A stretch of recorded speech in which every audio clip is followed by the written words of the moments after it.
Shalom, salam berkat dari kami untuk pendengar sekalian. Saat ini pendengar akan diberkati dengan program Hari Ini Harinya Tuhan bagian yang ke-8. Sebuah program rohani tentang doktrin Alkitab yang menolong kita untuk semakin tertanam dalam kebenaran firman dan bertumbuh dalam kemuliaan. Bersama hambanya, Pendeta Gilbert Lumwendong, STH.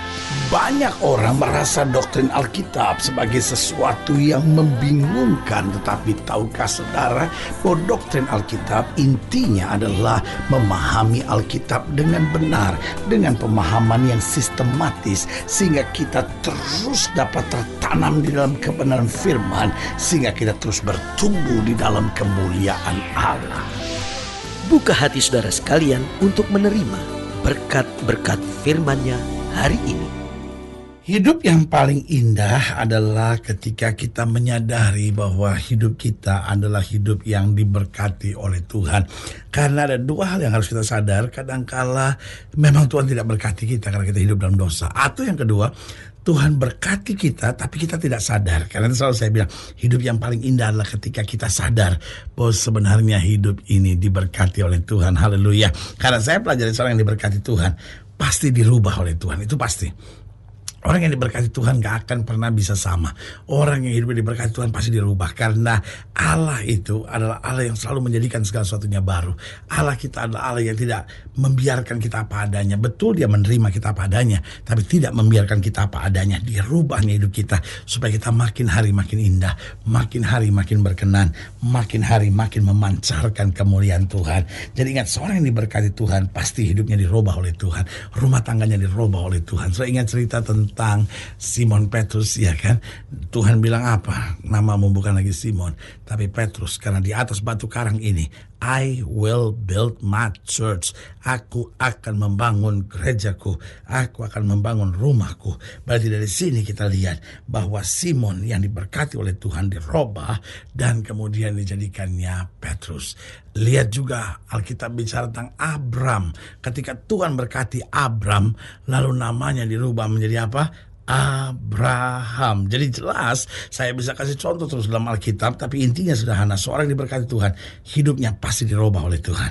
Yang kedua saya pelajari, seorang yang diberkati Tuhan pasti doa-doanya akan didengar dan dijawab oleh Tuhan. Loh, itulah kebanggaan kita bahwa berkat Tuhan itu artinya apa? Saya bisa diskusi, saya bisa komunikasi, saya bisa menyampaikan isi hati saya kepada Tuhan, dan Tuhan adalah Allah yang mendengarkan dan menjawab. Saudaraku, kita bukan menyembah Allah yang mati, kita bukan menyembah Allah yang nun jauh di sorga sana dia tinggal, tetapi kita bersyukur kita menyembah Allah yang hidup, Allah yang begitu dekat dengan kita, Allah yang begitu mengerti pergumulan dan isi hati kita, sehingga ketika kita berdoa, ketika kita berseru kepada Tuhan, Dia mendengar dan menjawab segala doa kita. Haleluya. Dan yang ketiga saya pelajari, seorang yang diberkati Tuhan pasti akan selalu hidup dalam sukacita dan damai sejahtera. Saudaraku yang kasih dalam Tuhan, seorang yang diberkati Tuhan tidak akan panik, stres, tertekan dalam hidupnya.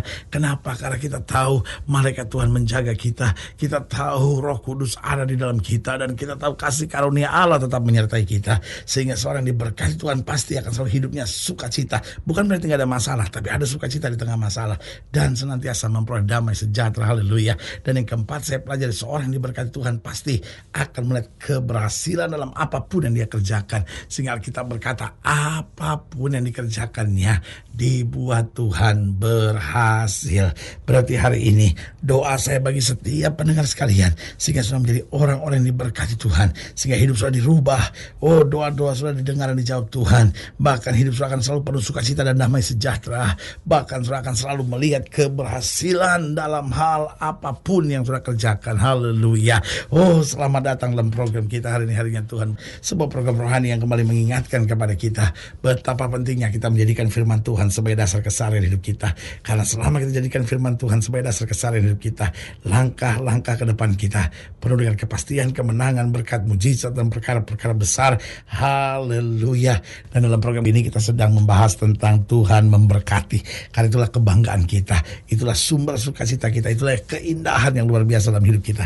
Ketika kita tahu Tuhan berkati, orang boleh bicara yang gak enak, orang boleh fitnah saudara boleh saja menghadapi badai, saudara boleh saja sedang menghadapi kegagalan, tapi kalau saudara mengerti Tuhan sedang memberkati saya, berarti di balik kegagalan, di balik fitnah, di balik keadaan yang menyakitkan, pasti ada terang kemuliaan Tuhan yang bersinar, memberi pengharapan baru buat setiap kita. Haleluya. Nah, saudara yang kasih dalam Tuhan, dalam pembahasan kita tentang Tuhan memberkati, kita mau sama-sama belajar dari Hakim-Hakim pasal 13, Hakim-Hakim 13 ayat yang ke-15 sampai ayatnya yang ke-25. Hakim-Hakim 13 ayat 15 sampai 25. Demikianlah firman Tuhan. Hakim-Hakim 13 ayat 15 sampai 25. Kata Manoah kepada malaikat Tuhan itu, perkenankanlah kami menahan kau di sini, supaya kami mengolah anak kambing bagimu. Tetapi jawab malaikat Tuhan itu kepada Manoah, sekalipun kau menahan aku di sini, hidanganmu itu tidak akan kumakan. Tapi jika engkau hendak mengolahnya menjadi korban bakaran, persembahkanlah itu kepada Tuhan. Sebab Manoah tidak mengetahui bahwa dia itu malaikat Tuhan. Kemudian berkatalah Manoah kepada malaikat Tuhan itu, siapakah namamu? Sebab apabila terjadi yang kau katakan itu, maka kami hendak memuliakan engkau. Tetapi jawab malaikat Tuhan itu kepadanya, mengapa engkau juga menanyakan namaku? Bukankah nama itu ajaib? Sesudah itu Manoah mengambil seekor anak kambing dan korban sajian, lalu mempersembahkannya kepada Tuhan di atas batu. Lalu diperbuatnya keajaiban sementara Manoah dan istrinya memandangi. Sedang nyala api itu naik ke langit dari mesbah. Maka naiklah malaikat Tuhan dalam nyala api mesbah itu. Ketika Manoah dan istrinya melihat hal itu, sujudlah mereka dengan mukanya sampai ke tanah. Sejak itu malaikat Tuhan tidak lagi menampakkan diri kepada Manoah dan istrinya. Maka taulah Manoah bahwa dia itu malaikat Tuhan. Berkatalah Manoah kepada istrinya, kita pasti mati sebab kita telah melihat Allah. Tetapi jawab istrinya kepadanya, seandainya Tuhan hendak membunuh kita, maka tidaklah ia menerima korban bakaran dan korban sajian dari tangan kita, dan tidaklah ia memperlihatkan semuanya itu kepada kita, dan tidaklah ia mendengarkan hal-hal yang demikian kepada kita pada waktu sekarang ini. Lalu perempuan itu melahirkan seorang anak laki-laki dan memberi nama Simson kepadanya. Anak itu menjadi besar dan Tuhan memberkati dia. Mulailah hatinya digerakkan oleh roh Tuhan di Mahanedan yang terletak di antara Zorah dan Eshtaol. Nah, saudaraku yang kekasih dalam Tuhan, kita pelajari jelas di sini pada ayat yang ke-24. Dikatakan demikian, lalu perempuan itu melahirkan seorang anak laki-laki dan memberi nama Simson kepadanya. Anak itu menjadi besar dan Tuhan memberkati dia. Oh, saudaraku yang kasih dalam kalimat yang luar biasa, saya berdoa suami-suami Tuhan berkati kita sekalian, istri-istri, oh Tuhan berkati saudara. Oh, setiap orang-orang muda saya berdoa Tuhan memberkati. Bahkan saudara-saudara yang mungkin hari-hari ini sedang merasa gagal, merasa gak mampu berbuat apa-apa, merasa dipermalukan, merasa jatuh sebagai hamba Allah, saya mau ingatkan dan saya mau kembali saudara disadarkan bahwa kita adalah orang yang diberkati oleh Tuhan. Mengapa Tuhan memberkati seseorang? Yang pertama, karena Tuhan melihat hati. Saudara boleh saja gagal, saudara boleh saja lagi susah, saudara boleh saja lagi gak punya apa-apa dalam hidup saudara. Tetapi kalau hati sudah bersih, kalau hati sudah sungguh-sungguh, kalau hati sudah tulus, kalau hati sudah murni di hadapan Tuhan, sebagai hamba Allah saya mau ingatkan, Tuhan pasti akan memberkati saudara. Karena Tuhan tidak tertarik dengan sekedar perbuatan-perbuatan kita. Tuhan jauh lebih tertarik dengan hati daripada perbuatan. Karena dari hati terpancar seluruh perbuatan kita, dari hati terpancar seluruh kehidupan kita. Jalan yang kita jalani hari-hari ini sangat dipengaruhi oleh isi hati kita. Karena kalau hati kita bersih, maka jalan kita juga akan bersih. Karena itu saudaraku yang kasih dalam Tuhan, Tuhan memberkati seseorang yang pertama ketika Tuhan melihat hatinya. Jadi saudaraku yang kasih dalam Tuhan, jaga ya, di hati kita jangan sampai ada serakah, di hati kita jangan sampai ada dendam, ada iri, ada dengki, ada hal-hal yang Tuhan gak suka.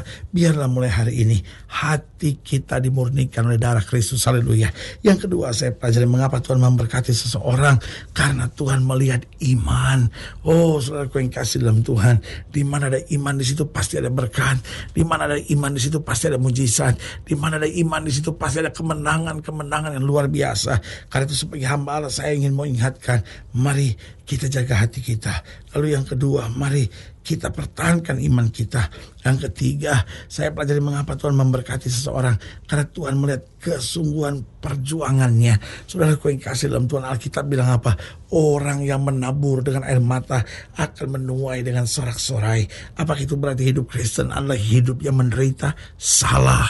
Ada banyak konsep yang keliru yang setan taruh di gereja hari-hari ini. Sehingga orang berpikir kekayaan itu dunia punya, penderitaan itu gereja punya. Jadi kalau gereja bicara tentang kekayaan, oh gereja itu duniawi. Gereja bicara saya penderitaan. Sebagai hamba Allah saya mau ingatkan, gereja harus siap melalui penderitaan, tapi gereja juga harus siap punya iman untuk melihat segala berkat yang luar biasa yang Tuhan sediakan. Karena itu saudaraku yang kasih dalam Tuhan, kita memang harus berjuang. Kita memang harus menabur dengan air mata.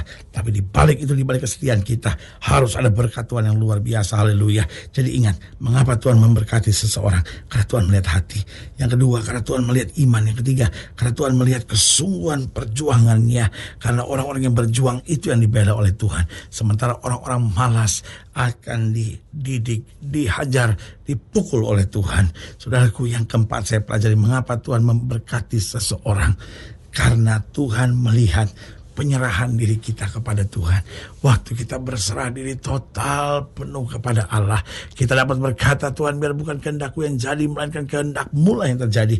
Maka di situ Tuhan akan melakukan perkara-perkara yang dahsyat.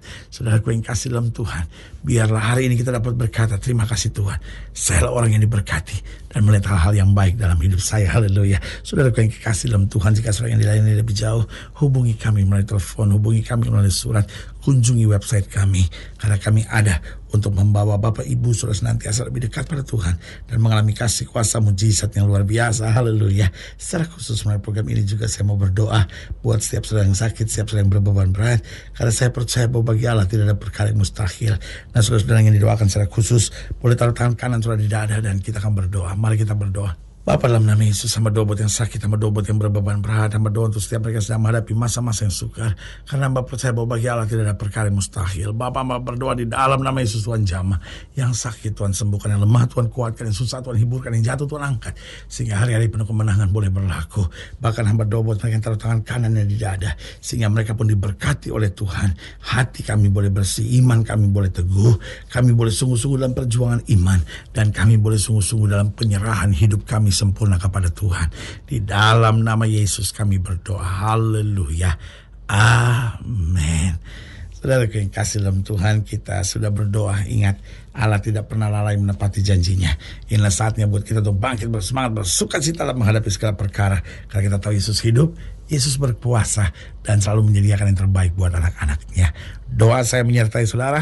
Sampai berjumpa pada program berikut, dan jangan lupa, jadikan hari ini harinya Tuhan. Haleluya.